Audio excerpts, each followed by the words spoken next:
ಓಂಕಾರದ ಕುರಿತು ಈ ಮುಂದಿನ ವಿಷಯಗಳನ್ನು ನಾವೀಗ ನೋಡಬೇಕು. ಓಂಕಾರ ಅನ್ನುವುದು ಗಾಯತ್ರಿ, ಅಷ್ಟಾಕ್ಷರ ಮಂತ್ರ ಇತ್ಯಾದಿ ಎಲ್ಲ ಮಂತ್ರಗಳಲ್ಲೂ ಕೂಡ ಇರುವಂಥದ್ದು. ಅದಕ್ಕೆ ಸರ್ವಮೂಲದಲ್ಲಿ ಅನೇಕ ಅರ್ಥಗಳನ್ನು ಆಚಾರ್ಯರು ವರ್ಣನೆ ಮಾಡಿದ್ದಾರೆ. ಬೇರೆ ಬೇರೆ ವ್ಯಾಖ್ಯಾನಕಾರರು ಕೂಡ ವರ್ಣನೆ ಮಾಡಿದ್ದಾರೆ. ಅದನ್ನೆಲ್ಲ ಈ ಆಹ್ನಿಕದ ಭಾಗದಲ್ಲಿ ನಾವು ಒಂದಿಷ್ಟು ಶ್ರವಣ ಮಾಡಬೇಕು.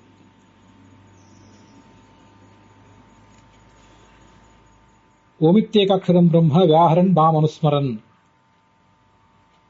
ಯಃ ಪ್ರಯಾತಿ ತ್ಯಜನ್ ದೇಹಂ ಸಯಾತಿ ಪರಮಾಂ ಗತಿಂ ಅಂತ ಭಗವದ್ಗೀತಾದಲ್ಲಿ ಈ ಓಂಕಾರದ ಬಗ್ಗೆ ಒಂದಿಷ್ಟು ವರ್ಣನೆ ಕಾಣಿಸ್ತದೆ.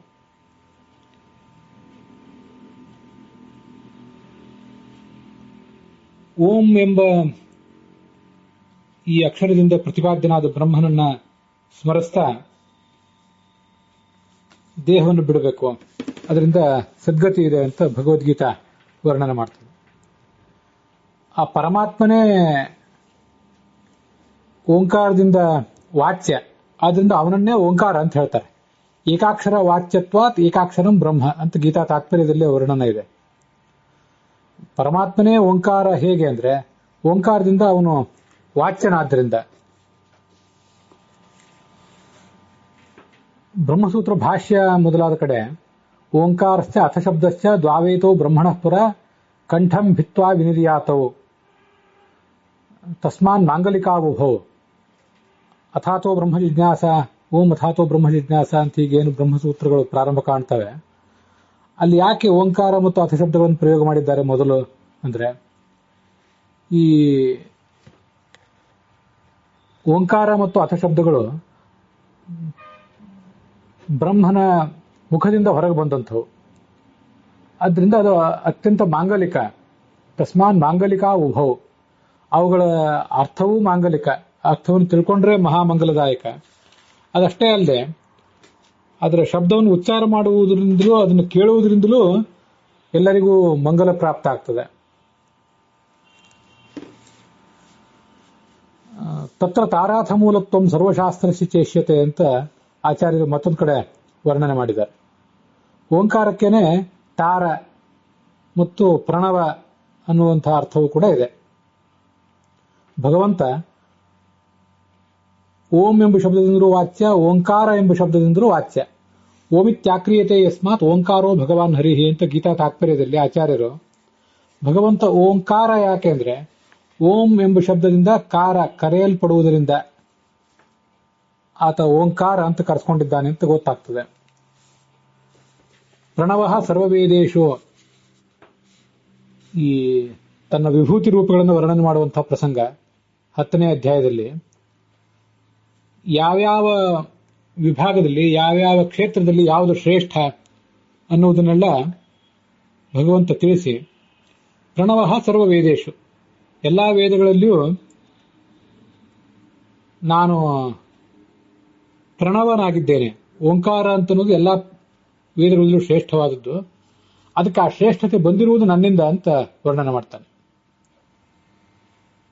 ವೇದಸ್ಥಃ ಪ್ರಣವಾಖ್ಯೋಸೌ ಆತ್ಮಾನುಮ್ಯತ್ ಪ್ರಣೌತ್ಯಸಃ, ವೇದದಲ್ಲಿ ಈ ಭಗವಂತ ಇದ್ದು ಪ್ರಣವ ಅಂತ ಕರೆಸ್ಕೊಂಡಿದ್ದಾನೆ. ಯಾಕೆಂದ್ರೆ ಆತ್ಮಾನಂ ಯತ್ ಪ್ರಣೌತಿ, ನು ಶಬ್ದ ಎಂತ ಧಾತು, ತನ್ನನ್ನು ತಾನೇ ಆತ ಸ್ತುತಿಸಿಕೊಂಡಿದ್ದಾನೆ.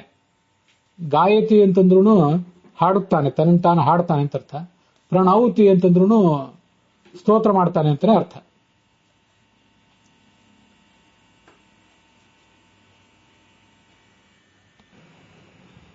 ಸರ್ವೇ ವೇದ ಯತ್ಪದಮಾಮನಂತಿ ತಪಾಂಸಿ ಸರ್ವಾಣಿ ಚ ಯದ್ವದಂತಿ ಯದಿಚ್ಛಂತೋ ಬ್ರಹ್ಮಚರ್ಯಂ ಚರಂತಿ ತತ್ತೇ ಪದಂ ಸಂಗ್ರಹೇಣ ಬ್ರವೀಮಿ ಓಮಿತ್ಯೇತತ್ ಅಂತ ಒಂದು ಕಠೋಪನಿಷತ್ತಿನ ಮಾತಿದೆ. ಈ ಭಗವಂತನನ್ನ ಕುರಿತಾಗಿ ಎಲ್ಲಾ ವೇದಗಳು ವರ್ಣನೆ ಮಾಡ್ತವೆ, ಎಲ್ಲಾ ತಪಸ್ಸು ಅವನನ್ನೇ ವರ್ಣನೆ ಮಾಡ್ತವೆ. ಅವನ ಸಾನ್ನಿಧ್ಯವನ್ನು ಬಯಸಿಯೇ ಎಲ್ಲರೂ ಬ್ರಹ್ಮಚರ್ಯವನ್ನು ಪಾಲನೆ ಮಾಡ್ತಾರೆ. ಅಂಥ ಪರಮಾತ್ಮನನ್ನ ನಾನು ನಿನಗೆ ಸಂಗ್ರಹ ರೂಪದಿಂದ ವರ್ಣನೆ ಮಾಡ್ತೀನಿ. ಹೇಗೆ ಅಂದ್ರೆ ಓಂ ಇತಿ ಏತತ್. ಓಂ ಎಂಬ ಶಬ್ದದಿಂದ ಆ ಪರಮಾತ್ಮನನ್ನು ನಾವು ವರ್ಣಿಸ್ತೇವೆ ಅಂತ ಉಪನಿಷತ್ತಿನ ಋಷಿಗಳು ಹೇಳ್ತಾರೆ.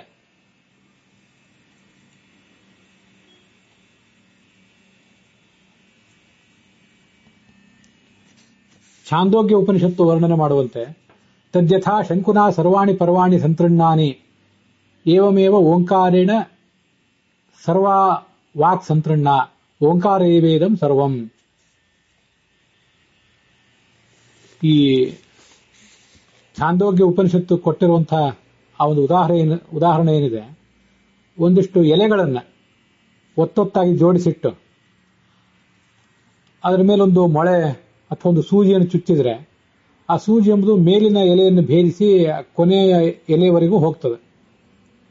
ಅದರಂತೆ ಆ ಸೂಜಿ ಆ ಎಲ್ಲ ಎಲೆಗಳನ್ನು ಧರಿಸಿರುವಂತೆ ಓಂಕಾರೇಣ ಸರ್ವಾ ವಾಕ್ ಸಂತೃಣ್ಣ, ಓಂಕಾರ ಎಂಬುದು ಸಕಲ ವಾಂಗ್ಮಯವನ್ನು ಕೂಡ ಸಂಗ್ರಹಿಸಿದೆ ಅಂತ ಛಾಂದೋಗ್ಯ ಉಪನಿಷತ್ತು ವರ್ಣನೆ ಮಾಡ್ತದೆ. ಅದೇ ಛಾಂದೋಗ್ಯ ಉಪನಿಷತ್ತು ಪ್ರಜಾಪತಿ ಲೋಕಾನ್ ಅಭ್ಯತಪತ್ ತೇಭ್ಯ ಅಪಿತಪ್ತೇಭ್ಯ ತ್ರೈವಿದ್ಯಾ ಸಂಪ್ರಾಸ್ರವತ್ತು ಅಂತ ಮತ್ತೊಂದು ಕಡೆ ಹೇಳ್ತದೆ.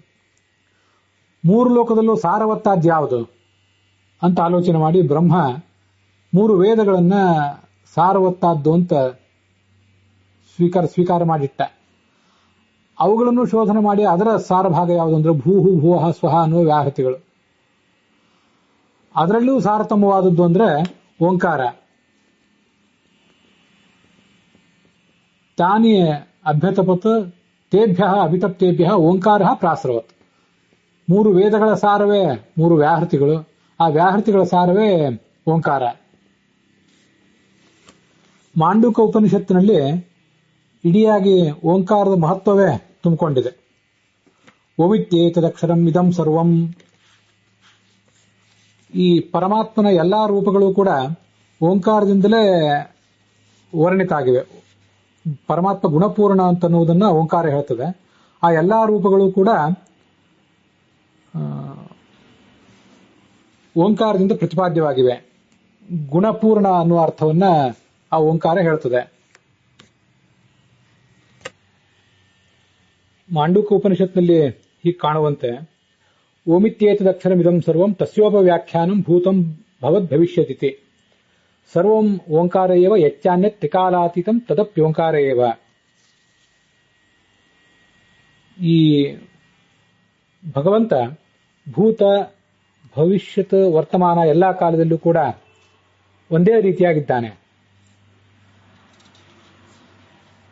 ಆದ್ರಿಂದ ಅವನು ಓಂ ಅಂತನೂ ಅಕ್ಷರ ಅಂತನೂ ಕರೆಸ್ಕೊಂಡಿದ್ದಾನೆ. ಓಂ ಅಂದ್ರೆ ಗುಣಪೂರ್ಣ ಅಂತ ಅರ್ಥ. ಓಮಿತ್ಯುಕ್ತಂ ತು ಯದ್ ಬ್ರಹ್ಮ ತದ್ ಅಕ್ಷರ ಮುದಾಹೃತಂ. ಓಂಕಾರದಿಂದ ವಾಚ್ಯವಾದ ಬ್ರಹ್ಮವೇ ಅಕ್ಷರ ಅಂತ ಕರೆಸ್ಕೊಂಡಿದೆ. ಓತಮತ್ರ ಜಗದ್ಯಸ್ಮಾತ್ ಓಂ ತಸ್ಮಾತ್ ಭಗವಾನ್ ಹರಿಹಿ. ಇವನಲ್ಲಿ ಈ ಪರಮಾತ್ಮನಲ್ಲಿ ಇಡೀ ಜಗತ್ತು ಕೂಡ ಓತ ಅಂದ್ರೆ ಹೆಣೆದುಕೊಂಡಿದೆ. ಆದ್ರಿಂದ ಅವನಿಗೆ ಓಂ ಅಂತ ವರ್ಣನೆ ಮಾಡ್ತಾರೆ. ಇವನು ಗುಣಪೂರ್ಣನಾದ್ರಿಂದಲೇ ಸರ್ವ ಅಂತನೂ ಅವನನ್ನ ವರ್ಣನೆ ಮಾಡ್ತಾರೆ. ಸರ್ವ ಅಂತ ಹೇಳಲಿಕ್ಕೆ ಇಡೀ ಜಗತ್ತಿನಿಂದ ಆತ ಅಭಿನ್ನ ಅಂತ ಅರ್ಥ ಅಲ್ಲ.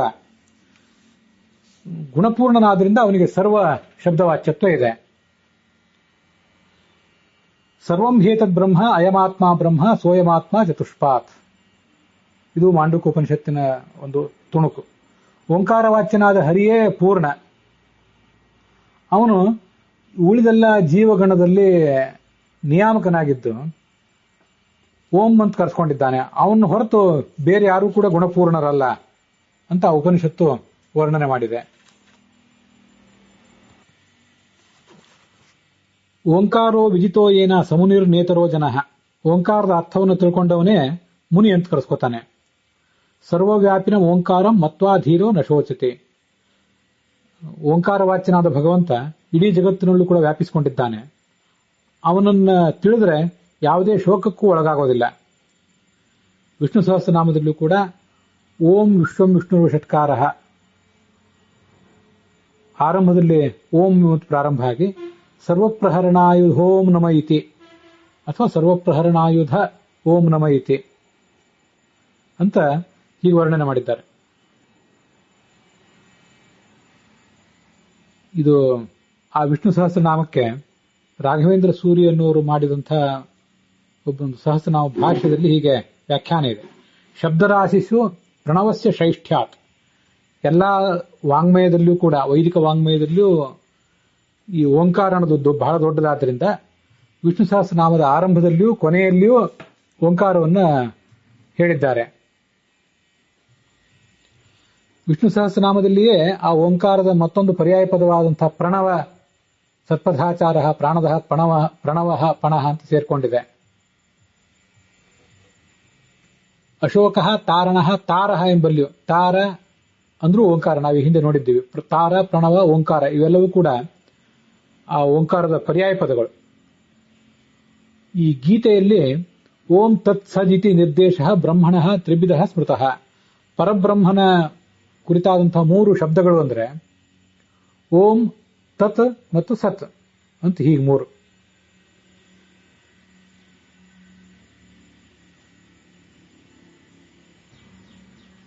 ಗೀತಾ ಪ್ರಸ್ಥಾನದಲ್ಲೇ ಆಚಾರ್ಯ ಹೇಳಿರುವಂತಹ ಮತ್ತೊಂದು ಪ್ರಮಾಣ ಇದೆ. ವಿಪ್ರಾ ವೇದಾಶ್ಚ ಯಜ್ಞಾಶ್ಚ ಯಸ್ಮಾದೂತಾ ಪರಸ್ಪರಂ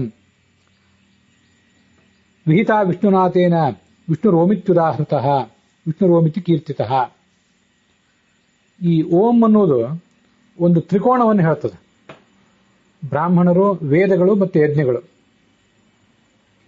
ಈ ಜ್ಞಾನಿಗಳು ಆಗಿರುವಂತಹ ಬ್ರಾಹ್ಮಣರೇನಿದ್ದಾರೆ ಅವರು ನಿಜವಾದ ಜ್ಞಾನಿಗಳು ಅಂತ ಕರೆಸಿಕೊಳ್ಳುವುದು ವೇದವನ್ನ ತಿಳಿದುಕೊಂಡು ಆ ಪ್ರಕಾರ ಯಜ್ಞವನ್ನು ಮಾಡಿದಾಗಲೇ.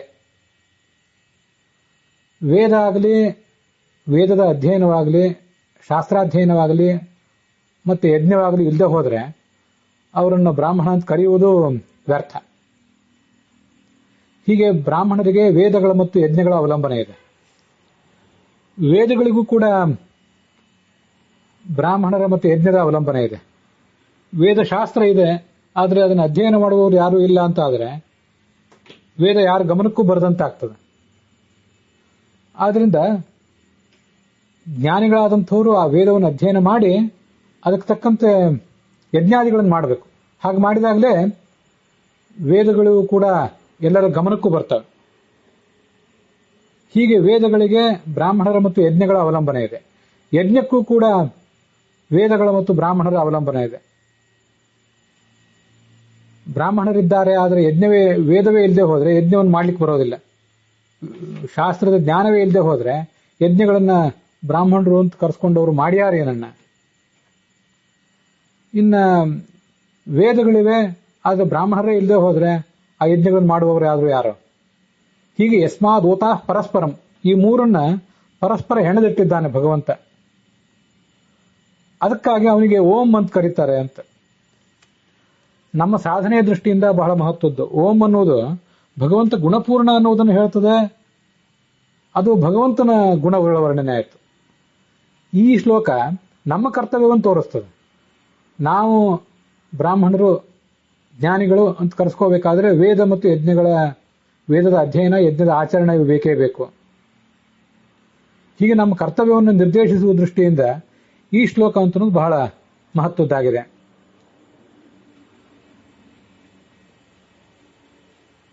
ಓಂ ಜಗದ್ಯತ್ರ ಓತಂ ಜಗದ್ಯತ್ರ ಸ್ವಯಂ ಚ ಪೂರ್ಣಃ. ಈ ಜಗತ್ತು ಇವನಲ್ಲಿ ಹಾಸುಹೊಕ್ಕಾಗಿದೆ. ಸ್ವಯಂ ಇವನು ಪೂರ್ಣ. ಸರ್ವೈಹಿ ಶುಭೈಶ್ಚ ಅಭಿಯುತಃ ನಚ ಅನ್ಯೈಹಿ. ಎಲ್ಲಾ ಗುಣಗಳಿಂದ ಪೂರ್ಣ, ದೋಷದಿಂದ ದೂರ. ಓಂ ತತ್ಸದಿತ್ಯೇನ ಮಥೋ ವದಂತಿ. ಆದ್ರಿಂದ ಅವನನ್ನ ಓಂ ತತ್ ಸತ್ ಅಂತ ಹೇಳ್ತಾರೆ.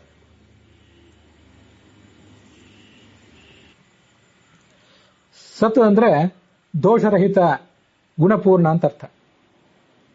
ತತ್ ಅಂತಂದ್ರೆ ಓಂ ಅಂದ್ರೆ ಅವನಲ್ಲಿ ಈ ಜಗತ್ತಲ್ಲೂ ಕೂಡ ಸೇರಿಕೊಂಡಿದೆ ಅಂತ ಅರ್ಥ.